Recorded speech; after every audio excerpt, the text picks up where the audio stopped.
በድሮ ጊዜ አፈርን ከመሬት እየቆፈረ በፈረሱ ላይ እየጫነ በመሸጥ የሚተዳደር አንድ ሰው ነበር። ይህ ሰው እንደተለመደው አፈር እየቆፈረ ሳለ በአጋጣሚ አንድ አልማዝ ያገኛል። ነገር ግን ያገኘው አልማዝ ምን እንደሆነና ምን ያህል ዋጋ እንዳለው አያውቅም ነበር። አፈሩንም ለመሸጥ ወደ ገበያ ሲሄድ አልማዙን የፈረሱ አንገት ላይ እንደ ጌጥ አድርጎለት ሄደ። በገበያው መሃል ሲያልፍም አንድ ጥራጥሬ ነጋዴ የፈረሱ አንገት ላይ ያለውን አልማዝ አይቶ የፈረሱ አንገት ላይ ያለውን አንጸባራቂ ድንጋይ በ100 ብር ልግዛህ ብሎ ጠየቀው። አፈር ነጋዴውም በደስታ እሺ ይቻላል አለው። የጥራጥሬ ነጋዴውም አልማዙን ወስዶ የሚዛን መለኪያ አድርጎ መጠቀም ጀመረ። ቀናት አለፉ።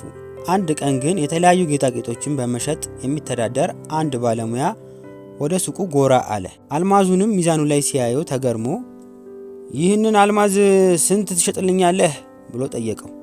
የጥራጥሬ ነጋዴውም 200 ብር ከከፈልከኝ እሰጥሃለሁ አለው።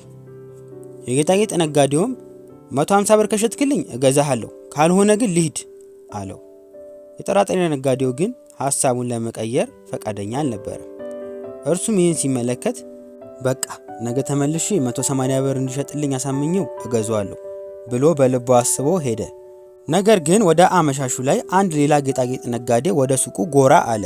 እርሱም አልማዙን አይቶ ስንት እንደሆነ ጠየቀ። ዋጋው 200 ብር እንደሆነ ሲሰማ ወዲያውኑ ከፍሎ ወሰደው። በነጋታውም የመጀመሪያው ጌጣጌጥ ሻጭ መጣ። ነገር ግን አልማዙን ከቦታው ይፈልገው አጣው። የጥራጥሬ ነጋዴውንም ጠርቶ አልማዙ የት አለ ብሎ ጠየቀው።